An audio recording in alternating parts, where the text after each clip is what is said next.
The SOS that awakened humanity's hidden giants. Part 1. The Anomaly and the Awakening. Captain Morgan Chen massaged his temples as he stared at the repeating pattern on the main display. 36 hours of the same signal, and they were no closer to understanding its meaning. The Horizon, humanity's most advanced deep space monitoring station, hung in the void at the edge of the Kuiper Belt. Its array of sensors pointed toward the darkness between stars. "Anything new, Dr. Rivera?" Chen asked, his voice cutting through the hushed conversations on the command deck. Dr. Sofia Rivera didn't look up from her workstation, her fingers dancing across the holographic interface as complex algorithms attempted to decode the signal. "It's definitely artificial, Captain. The pattern is too precise, too deliberate to be natural. But it doesn't match any known human communication protocol." Chen nodded, his eyes fixed on the visualization of the signal, a pulsating blue wave that peaked and troughed with mathematical precision. "And it's coming from the Arcturus sector," Lieutenant Commander Vikram Patil answered from the navigation station. "Specifically, from what should be empty space. There are no registered colonies, outposts, or even exploration vessels in that region." Chen felt a familiar tightness in his chest, the same feeling he'd experienced during the Europa crisis, when 30,000 colonists nearly died because Earth Command hesitated to act. He wouldn't make the same mistake. Send a tight beam transmission to Earth Command. Priority Alpha. Include all our data on the signal. And wake up the rest of the crew. All shifts on deck within 30 minutes. As the command deck burst into activity, Chen stood at the viewport, staring into the void. Something was coming. He could feel it. 3 days later, Chen stood rigid as Admiral Helena Zhou's hologram materialized in the conference room. The Admiral's face betrayed no emotion, but Chen had served under her long enough to recognize the tension in her shoulders. "Captain Chen, we've completed our analysis of the signal you discovered." Admiral Zhou began without preamble. "It's a warning." The room fell silent. Dr. Rivera leaned forward. "A warning about what, Admiral?" "An entity the message refers to as the Scourge. According to the translation, they're a machine intelligence that systematically targets and eliminates emerging spacefaring civilizations. The message claims they detected our quantum communications network 6 months ago and have already dispatched a battle fleet to our system." Chen felt his blood run cold. "Is this credible, Admiral?" Admiral Zhou's expression hardened. "Credible enough that I've been authorized to brief you on Prometheus protocol." The hologram shifted, showing schematics of what appeared to be massive underground facilities beneath the Olympus Mons colony on Mars. 70 years ago, after the resource wars nearly destroyed Earth, our leaders created a contingency plan. If humanity ever faced extinction, we would need defenders unlike any we had before. The schematics changed to show cryogenic chambers containing human forms. Project Prometheus.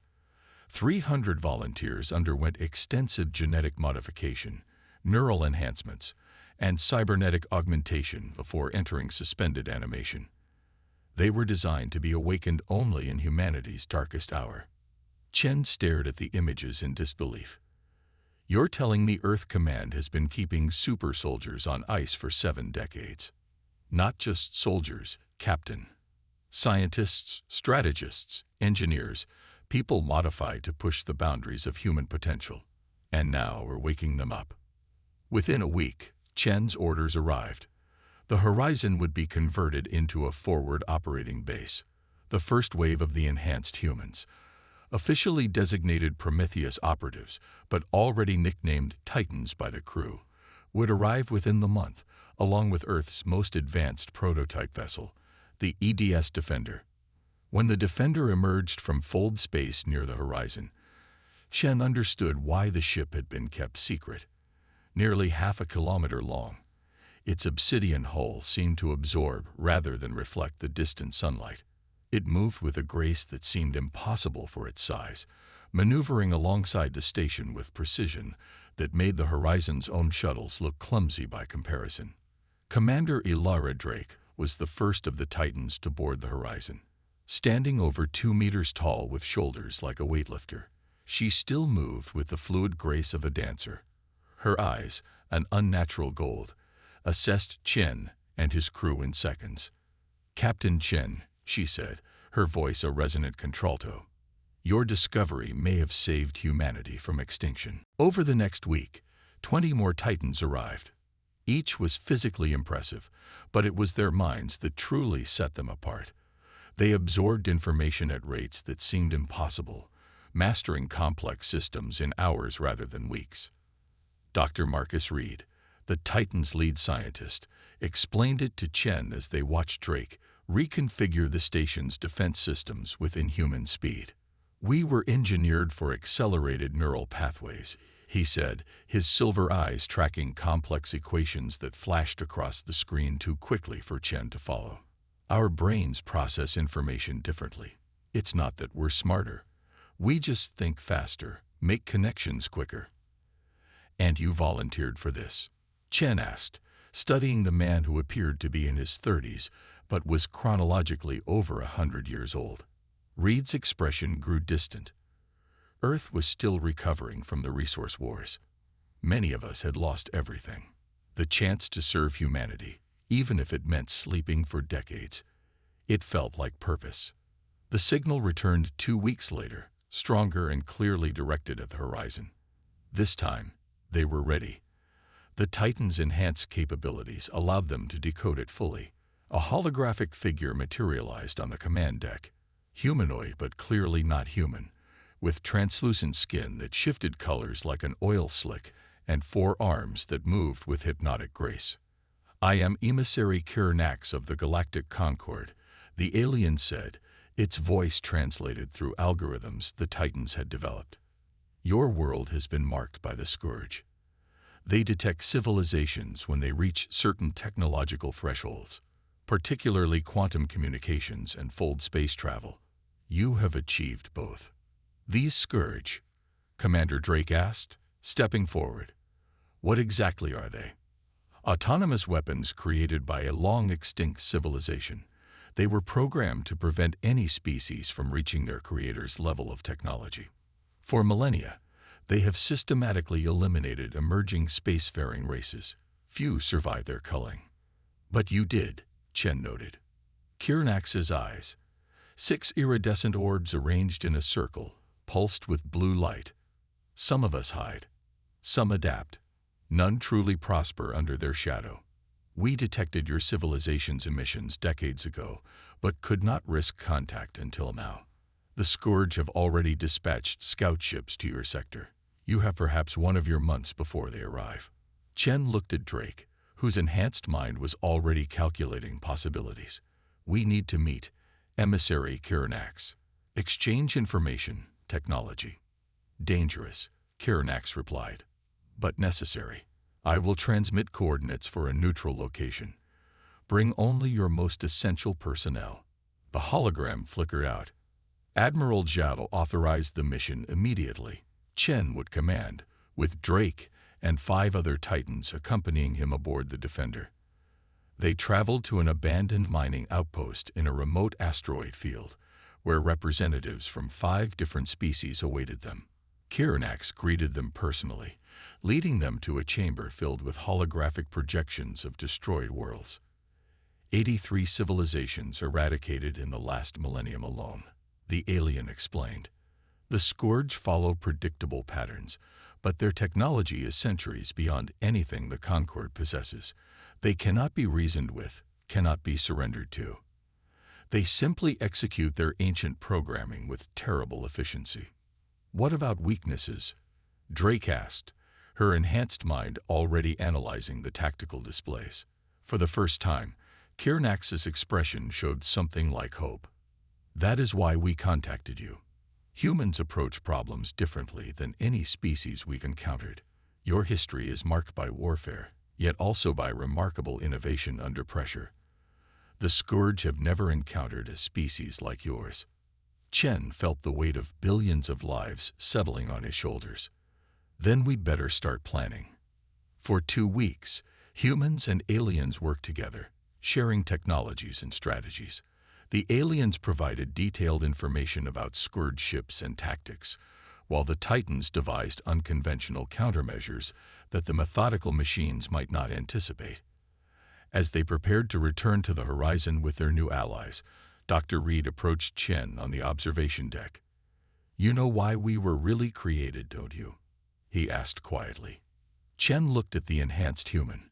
"To save humanity. Not just to save it," Reed corrected. "To unleash it. Humanity has always been a species of extremes, capable of terrible destruction, but also incredible creation. The Titans weren't designed to be better humans. We were designed to be humanity without restraint." Chen considered this as he gazed at the stars. "Then let's hope the Scourge are ready for what's coming." The battle for existence. The first Scourge scout ship appeared exactly where Kirinax had predicted, emerging from fold space at the edge of the solar system. Obsidian black and perfectly geometric, it moved with mechanical precision, scanning methodically as it advanced toward the inner planets. On the horizon, Captain Chen watched the incoming vessel alongside Admiral Zhao, who had arrived from Earth with the remainder of the awakened Titans and a fleet of hastily retrofitted warships. "It's alone," Chen observed. Admiral Zhao nodded. "Scouts always come first. They assess defensive capabilities, then report back to the main fleet." Commander Drake stood nearby, her enhanced eyes tracking the alien ship's movements on the holographic display. "Then we need to make sure it reports exactly what we want it to." The plan was deceptively simple. Rather than destroying the scout, they would allow it to observe carefully staged defenses, outdated technology, and predictable tactics that would make humanity appear less advanced than they truly were. Meanwhile, the Titans and their most advanced ships, including the Defender, would remain hidden in the shadow of Neptune. When the scout approached Mars colony, Earth forces engaged it with conventional weapons, putting up a fight that seemed desperate but was meticulously choreographed. The scout easily evaded their attacks, scanning their ships thoroughly before retreating to report back to its fleet. "Now we wait," Admiral Zhao said, "and finish preparations." For 2 weeks, the combined forces of Earth and the Galactic Concord worked tirelessly. The Titans, with their enhanced capabilities, integrated alien technologies with human systems in ways neither species had imagined possible. Dr. Reed led a team developing specialized quantum disruptors designed to target the Scourge processing cores, while Drake trained mixed human-alien combat teams.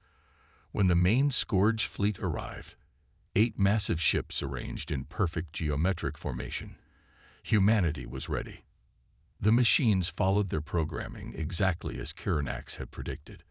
They bypassed the outer defenses, dismissing them as insignificant based on their scout's report, and headed directly for Earth. They never detected the ambush until it was sprung. The Defender, commanded by Drake, struck first. It emerged from concealment behind Triton, with weapons blazing, hybrid systems that combined human nuclear technology with alien energy manipulation. The lead Scourge ship's shields faltered under the unexpected assault. "All ships, execute Pattern Omega," Admiral Zhao commanded from the horizon. The Earth fleet, hidden within the rings of Saturn, launched their attack. Unlike the decoy forces the scout had observed, these ships employed erratic, unpredictable maneuvers that confused the Scourge's targeting systems. The aliens had warned that the machines thought linearly, unable to adapt quickly to chaotic battle tactics. For the first time in recorded history, the Scourge were on the defensive, but the machines were still formidable.